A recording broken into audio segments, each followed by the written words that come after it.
ये सभी युवा साथियों, बुजुर्गगण और महिला और मेरे सभी प्यारे बच्चों, आज जो हमारे उम्मीदवार के प्रति स्नेह और ये सैलाब उमड़ रहा है, उसके लिए हम सबको इसी कार्य को क्रियान्वित करने के लिए 25 तारीख को हमें सबको, हर व्यक्ति को मनीष यादव बनना है।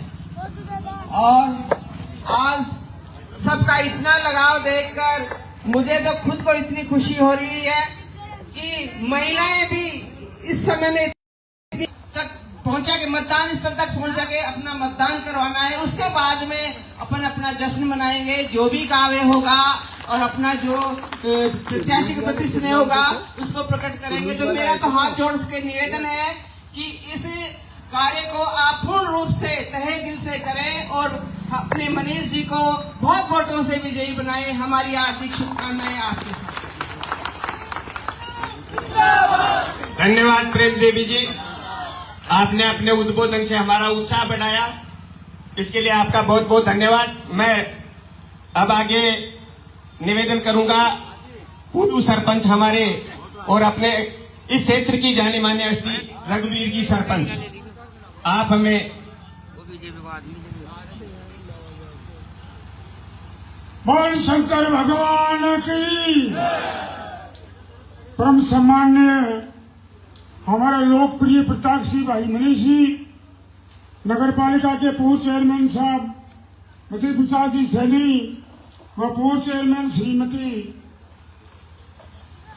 और उपस्थित सभी मानव समाज के बुद्धिजीवी वर्ग, नौजवान साथियों, मेरी आप लोगों से एक ही प्रार्थना है, आने वाली 25 तारीख को भूल मत जाना, एक वोट भी। सबसे एक ही प्रार्थना है, हमारे सामने कई बार भी हम जीते हुए हार गए थे, कई बार हम जीते हुए हार गए थे, उन लोगों से सत्र करने की जरूरत है। अब की बार भी वो लोग अब कुछ भी करने के लिए तैयार हैं, इसलिए मैं बहुत चौकस है करके 25 तारीख को जो है 100% मतदान करना है। बोल भगवान देव नारायण की जय। धन्यवाद रघुवीर जी। अब मैं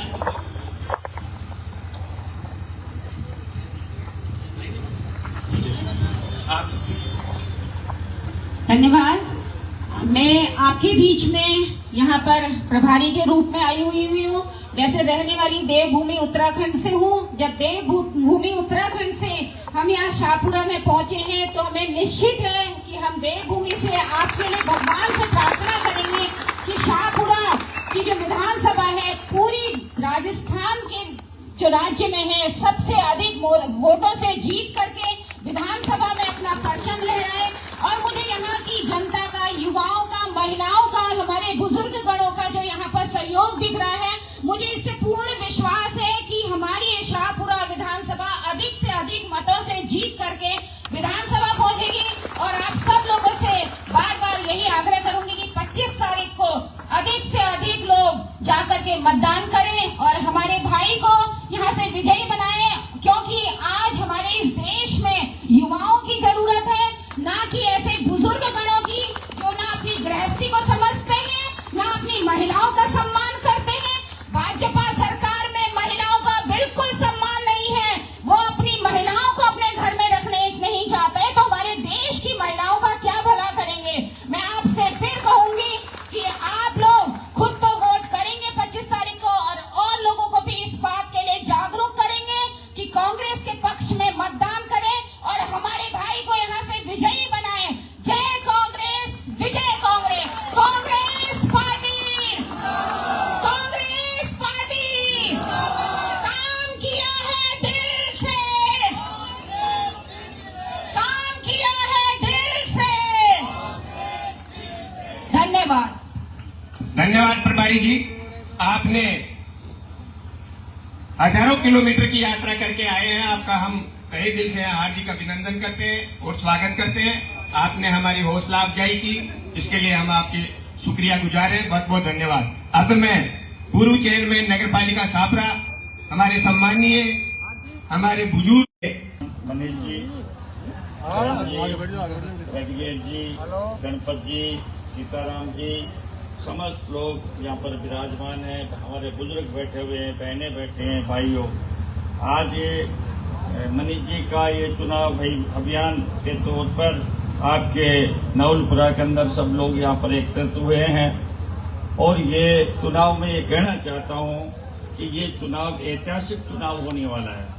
इसलिए होने वाला है ऐतिहासिक जवान, एक नौजवान पहली बार आपकी भूमि पर रण क्षेत्र में आया है। आप लोगों के सहारे की जरूरत है, आप लोगों के आशीर्वाद की जरूरत है। आज तक हम लोगों ने ऐसे लोगों को चुना जिन लोगों का कोई मतलब नहीं था, केवल अपना स्वार्थ सिद्ध करते थे। हमने पिछले टाइम पे एक आदमी को चुना, निर्दलीय रूप से जीता और सरकार को कमी आ गई, इसलिए वहां पर बैठ करके उसने जो भ्रष्टाचार किया, चरम सीमा पर भ्रष्टाचार पहुंचा दिया। चाहे टीचर है तो 2 लाख ले लो, चपरासी है तो लाख रुपया, और प्रिंसिपल है स्कूल का तो 5-5 लाख रुपए वसूल के ट्रांसफरों के अंदर किए। Switch on. करोड़ों का ठेकेदारों से मिलकर के भ्रष्टाचार किया, आप लोग अच्छी तरह से जानते हैं। ऐसे बेईमान लोग फिर दोबारा से चुनाव में आ गए। बरसों से हमको लूट रहे हैं, बरसों से हमको बेवकूफ बनाते आ रहे हैं। तो ऐसे लोगों को सबक सिखाने का 25 तारीख के दिन आप लोगों को अवसर मिला है। और एक ऐसा व्यक्ति जिसने जन जन की सेवा का प्रण लिया है, ताउम्र जो सेवा का प्रण लिया है और सेवा भाव से लेकर के जन जन की सेवा आप लोगों के बीच के अंदर ये आए हैं। तो आप लोग एक ही बात याद रखें, ज्यादा भाषण की जरूरत नहीं है, इनको बहुत लंबा जाना है। रात को 2-2 बजे तक सभा चलती रहती है, लोग बाग इसी प्रकार से इंतजार करते रहते हैं। इसलिए आप लोगों को तो केवल आशीर्वाद देना है और आशीर्वाद भी ऐसा देना है जो ये आशीर्वाद वर्षों तक कायम रहे, आपकी सेवा में ये समर्पित रहे। आप देखेंगे हम लोग बहुत पीछे रह गए, हम लोग इतने पीछे रह गए हैं कि हमारे यहाँ जिला बनता, अगर ये पहले जीत जाते तो हमारे यहाँ जिला होता, और जिला होता तो रोजगार बढ़ता, जगह जगह कारखाने खुल जाते। मगर हमारा दुर्भाग्य है कि हमने ऐसे लोगों को, बेईमान लोगों को चुना जिन्होंने केवल अपना स्वार्थ सिद्ध किया। आज पहली बार फिर मौका है, एक नौजवान आपके बीच में ईमानदार आदमी है, इसमें ये व्यक्ति रह नहीं जाए। आपका एक एक वोट, कोई वोट बचना नहीं चाहिए। अगर वोट दूर भी है उसको भी लाना है। और मैंने एक घोषणा की है, मेरी घोषणा थोड़ी नहीं चली जाए। मैंने घोषणा की है कई जगह कि 50,000 वोटों की जीत से मनीष यादव विधानसभा में जाएगा। और वो तब संभव होगा कि आप लोग एक एक व्यक्ति मिल करके सारे भेदभाव करके, इस व्यक्ति के अंदर किसी को शंका करने की जरूरत नहीं। कोई भी आदमी किसी भी जाति से पैदा होता है, किंतु उनका कर्म जन सेवा का है, धर्म जन सेवा का है। इसलिए जन सेवक के रूप में हर जाति की, हर वर्ग की ये सेवा में समर्पित रहने वाला व्यक्ति है। इसलिए आप लोग 25 तारीख के दिन भरपूर समर्थन, एक भी वोट रहे नहीं, एक एक वोट को ले जाकर के वहां पर पेट में डलवा दें। और मैंने जो घोषणा की है वो झूठी साबित नहीं हो। 50,000 से भी ऊपर से जीत करके विधानसभा में जाए। बहुत बहुत धन्यवाद। अब आपको सामने मनीष जी बोलेंगे। हाजी मेरी 25 जानवर मर गया एक साथ में, क्योंकि डॉक्टर से भी मैं रिपोर्ट बनवाई, कंप्यूटर से भी, तहसीलदार से भी बना देने, पटवारी से भी बना देने, सरपंच से भी। जिला कहते तू जयपुर जिला कलेक्टर नहीं जाने, जिला कलेक्टर कहते मेरे कोटा में कोई साबित नहीं है, पीछे जंगल का सारा समझिए है जानवर। बात के मान नहीं कहते तू आपने विधायक जी उसको दे जाते थे, वो विधायक जी को दिया जनाब बोला है जनाब, वो कागजात कचरे में भगा दिया, मेरे मंत्री को जानता ही नहीं। आज जो मनीष भाई वोट भी माना लो, मिला भी माना लो, जीत आयो तो उसको जानकारी निकाले लो।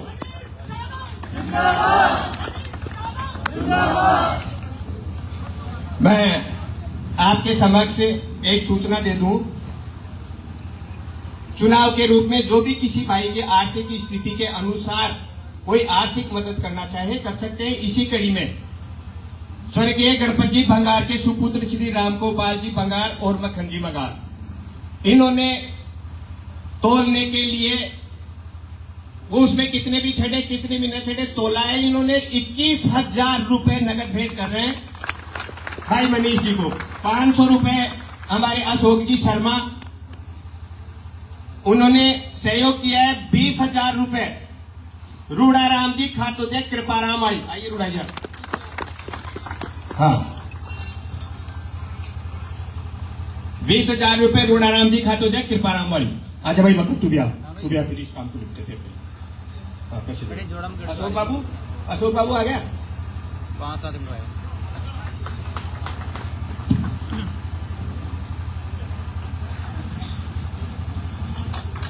अब मैं सैनी जी का धन्यवाद करते हुए आमंत्रित करता हूं, क्योंकि हम सबको प्रतीक्षा थी, सुबह से बैठे हुए हैं आप सब, हमारे कांग्रेस के प्रत्याशी, आपके लोकप्रिय प्रत्याशी भाई मनीष जी को आमंत्रित करता हूं, आप आइए और संबोधन दीजिए। बोलो तेजाजी महाराज की, बस्ती माता की। आदरणीय बद्री प्रसाद सैनी जी, बीना जोशी जी, प्रेम देवी जी, रघुवीर जी सरपंच साहब, गणपत जी, हमारे कमल जी ब्रजवाल साहब, हेमराज जी फामड़ा, हेमराज जी कामट, धूड़ाराम जी फामड़ा, प्रभुदयाल जी बुनकर, सुख्यान जी योगी साहब, श्री हनुमान जी योगी, ठेकेदार जी, गणपत जी, बाबूलाल जी योगी, श्याम जी शर्मा, बाबूलाल जी फामड़ा, हमारा समस्त बिहार परिवार, हमारा मालीराम जी नाथू जी, फिरोज जी ढाडी, कजोड़ जी फामड़ा, जगदीश जी तंवर, मंगल जी डोई, जगदीश जी योगी, हरिकिशन जी गुप्ता, शंभू जी ढाडी, फिरोज जी ढाडी, द्वारका प्रसाद जी शर्मा, गणेश जी खाती, समस्त बावरिया परिवार, अशोक जी शर्मा, बाबूलाल जी शर्मा, बन्नाराम जी बनवारी जी शर्मा, धनालाल जी कसाना, शंकर जी नायक, ओम प्रकाश जी, कब्बू जी, रूढ़ाराम जी योगी, रामू जी सैनी, जगदीश जी, शीतर जी योगी, सुरेंद्र जी फामड़ा, छेलाराम जी योगी, नारू जी बुनकर,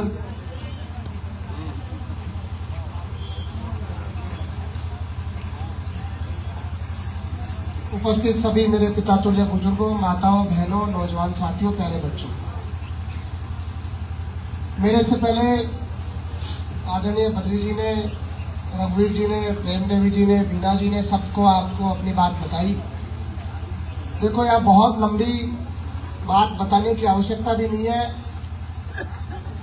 मैं आज के दिन में, आज 19 तारीख है, आज के दिन में 2 बार यहाँ आ गया। रात को 1-2 बजे तक तो यही था मैं, फिर वापस सुबह उठ करके आ गया। तो मेरा तो यही निवेदन है, बहुत लंबे समय से आपके बीच में हूँ, मैं जितना बोलूँगा मुझे लग रहा है कि वो बोलने की आवश्यकता इसलिए नहीं कि मैं जो बोलूँगा वो सब आप लोग जानते हो। हर जगह पर, हर परिस्थिति में मैं आप सब लोगों के बीच में खड़ा रहा हूँ। समय कैसा भी हो, समय सुख का हो, समय दुख का हो, प्रतिकूल हो, अनुकूल हो, कैसा भी रहा हो, मैं मेरे जनता के बीच में हमेशा खड़ा रहा हूँ। जब से शाहपुरा में राजनीतिक रूप से जनसेवा के माध्यम से जुड़ा हूँ, तब से लेकर के आज तक मैं आपके बीच में अच्छे से खड़ा हूँ। मेरे को अचानक से प्याऊ दिख गई 2012 में, 12 में प्याऊ बनवाई थी। सामने ही है गणपत जी सरपंच, उस समय आप ही थे। तो मैं बता रहा हूँ, बहुत सारे ऐसे जनसेवा के काम है जो, कल वो बाबूलाल जी मिले थे मेरे को। बाबूलाल जी कहाँ हैं? बाबूलाल जी मिले थे, तो बाबूलाल जी ने, मेरे को तो पता भी नहीं है कि भाई, बाबूलाल जी ने कहा कि भाई मैं आपको मदद कर रहा हूँ, इस बार आपको आशीर्वाद दे रहा हूँ। मैंने आज तक वोट आपके चेहरे पर इसलिए दे रहा हूँ। मैंने कहा क्या वजह है? तो इन्होंने खुद ने कहा कि मेरा भतीजा था, रोड पर एक्सीडेंट हो गया और मुझे भी नहीं पता था कौन है, कहाँ है, क्या है। तो मैं अचानक रुका, रात का टाइम था, तो मैं अच्छा वो जहाँ गिरा हुआ था वो नाले के पास था तो कोई पता भी नहीं था किसी का, लेकिन वो मोटरसाइकिल मेरे को दिख गई अचानक और कोई आदमी नहीं था, एक था होटल के पास। तो मैं लेकर के अस्पताल चला गया। बाद में उसका फोन था या कोई आईडी थी या क्या थी, मैंने आपको फोन किया था कजोड़ जी को, आपको फोन किया। 2-1 साल की बात हो गई, 1.5-2 साल हो गए, भर्ती करा दिया। ठीक है, वो बच्चा सकुशल है, ठीक है, लेकिन ऐसे बाबूलाल जी जैसे हजारों हजार लोग हैं जो आज मुझे अपनी भावनाओं से, जिन्होंने दल नहीं देखा, विचारधारा नहीं देखी, राजनीतिक दलों को कुछ भी करके एक मानवता के नाते इन सबको लग रहा है।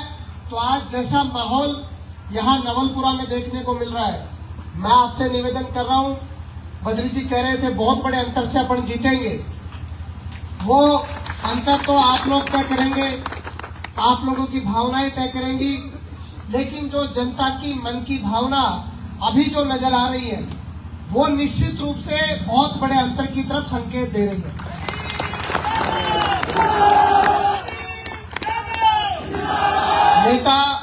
नेता की कोई एक जाति नहीं होती, और नेता जब राजनीति में आता है या कोई व्यक्ति राजनीति में आता है तो उसको वो हमेशा समझ करके, क्योंकि हम कोई भी काम करते हैं तो हम तय करके आते हैं कि जैसे हमने दुकान खोल ली तो चाय की दुकान वाले को तय करना पड़ता है कि मैं सुबह 7 से लेकर के शाम को 10 बजे तक, 7 बजे तक दुकान पर बैठूंगा, चाय की थड़ी पर बैठूंगा, तभी तो वो चलेगी। आए गए से अच्छे से बात करूंगा, कोई चाय पीने आ गया और उसको धमका के तो वो दोबारा क्यों पीने आएगा चाय। तो नेता का भी वैसा काम है कि उससे कोई मिला, कैसे भी मिला, नहीं मिला, उसने किसी प्रकार का भेदभाव किया तो व्यक्ति एक बार मिलता है। जगदीश जी कह रहे थे, क्या नाम, जगदीश जी अभी कह रहे थे कागजों को एमएलए साहब ने फेंक दिए। अब जगदीश जी ने सार्वजनिक रूप से कहा कि मैंने मेरे जानवर, क्या राजनीति में सब 36 करोड़ को साथ लेकर के कैसे चला जाता है, क्योंकि उन्होंने राजनीति केवल और केवल विरासती राजनीति, जिसको कहते हैं ना विरासत में, और विरासत में भी तब अच्छे से पता है, बहुत बड़े बुद्धिजीवी लोग बैठे, घटनाएं, राजनीतिक घटनाक्रम को हमको याद रखना चाहिए। आप समझिए कैसा स्वार्थ होगा। 2008 में जब कमला जी की खुद की टिकट कटी तो उनके सगे भतीजे स्वर्गीय इंदिरा जी को उत्तराखंड में त्रासदी हुई थी, उसमें वो चले गए। सगे भतीजे पूर्व प्रधान भी रहे थे, इंदिरा जी बेनीवाल सगे भतीजे, उनको कांग्रेस ने टिकट दी थी। कमला जी बहुत गुस्सा हो गई कि मेरे भतीजे को टिकट क्यों दे दी, ये टिकट मेरे बेटे को देनी पड़ेगी। आप बताओ आपके भतीजे और बेटे में क्या फर्क है, कोई फर्क है क्या? तो राजनीति में इतना स्वार्थ, जिस कांग्रेस पार्टी ने 60 साल तक कमला जी के परिवार को सब कुछ दिया है, कुछ बाकी नहीं छोड़ा, फिर वो कांग्रेस के सामने छाती ठोक करके गालियां देने का काम कर रहे हैं। उनका राजनीतिक चरित्र बिल्कुल स्पष्ट है। जगदीश जी जैसी घटनाएं वो हजारों बार कर चुके हैं। लोगों का अनादर करना, खुलेआम भ्रष्टाचार करना, खुलेआम दलालों को पनपाना, इस प्रकार का बर्ताव 5 वर्ष में निर्दलीय विधायक ने यहाँ पर किया है। अब 36 कौम का दायित्व है कि वो अपने वोट देकर के, अपना मत का दान करके और उनको बताए कि आप जनता का आपने अनादर किया, भ्रष्टाचार किया, घोटाले किए, दलाली पनपाई, इसलिए जनता ने आपको घर पर बिठा दिया। मेरे बारे में बहुत ज्यादा आपको स्पष्ट पता है। कांग्रेस पार्टी ने मेरे जैसे सामान्य व्यक्ति को, आप जैसे परिवार के व्यक्ति को दोबारा उम्मीदवार बनाया। मेरा तो हाथ जोड़ करके निवेदन है, आपकी सेवा में दिन रात पहले भी खड़ा रहा हूं, और कोई शिकायत करे कि भाई नहीं रहे तो मुझे बोले। मैं सार्वजनिक रूप से कह रहा हूं कि आप नहीं आते हो साहब, या आप तो भाषण ही दे रहे हो, खड़े नहीं उतरते। कोई बोले यार इतनी बड़ी सभा है, 36 कौम के 1000 लोग खड़े हैं, तो आप बोल करके बताएं। मैंने 13-14 साल का सेवा नहीं करी क्या? तीसरा चुनाव लड़ रहा हूं, 2 चुनाव हारने के बाद में भी कभी कार्यकर्ता को, जनता को कमजोरी में नहीं आने दिया, हमेशा खड़े रहकर के साथ देने का काम किया है। अब जनता का दायित्व है, 36 कौम का दायित्व है कि मुझ पर आशीर्वाद बनाए। अगर कलम की ताकत जनता देगी तो इन भ्रष्टाचारियों को इन भ्रष्टाचारियों को जिन्होंने लूटा है, खसोटा है, उनको अपनी दुकानें बंद करके अपने घर पर बैठना पड़ेगा और यहाँ पर सुशासन की स्थापना होगी। आप समझो, छोटी सी बीमारी, आज हमारी मनोहरपुर की सीएससी यहाँ से 2 किलोमीटर है। छोटी सी बीमारी में व्यक्ति सीएससी की तरफ मुंह नहीं करता, उसको पता है वहां कुछ नहीं है, कोई व्यवस्था नहीं है, कोई लेना देना नहीं है, तो सीधा बेचारा प्राइवेट अस्पताल में जाता है। आज यहाँ पानी का संकट, हर जगह पर पानी के संकट में पानी को लेकर के घोटाले। हमारे अच्छा कोई शिक्षक है, किसी बिरादरी का हो, 36 कौम का हो, लेकिन अगर उनका कोई किसी दलाल से उसकी नहीं बन रही है तो बेचारे का ट्रांसफर कर दो, 500 किलोमीटर दूर उसको भेज दो। कोई ऑफिस में जाए तो उसको जाकर के पैसे देकर के काम कराना पड़े। खुलेआम भ्रष्टाचार है। मुद्दों की बात हमने करी है, जनता की सेवा हमने करी है। कोरोना जैसी महामारी में गरीब जनता के साथ, जरूरतमंद जनता के साथ दिन रात खड़े रहकर के उनकी सेवा करने का काम हमने किया है। अब हम सब लोगों का दायित्व बनता है कि हम सब लोग शाहपुरा में ऐतिहासिक परिवर्तन लाए और एक ऐसा परिवर्तन लाए जो शाहपुरा के इतिहास में याद रखा जाए। नवलपुरा की धरती पर मैं आप सबको पुनः प्रणाम करता हूँ, लेकिन विनती कर रहा हूँ, 25 तारीख का जो महत्वपूर्ण दिन है, नवलपुरा का 100% मतदान कांग्रेस के हाथ के निशान पर, आपके बेटे के चेहरे पर, आपके बेटे की सोच पर, आपके भाई के काम पर होना चाहिए। मैं आगे आने वाले 5 वर्ष में सर्व समाज को ये भरोसा दिलाना चाहता हूँ, 36 कौम को भरोसा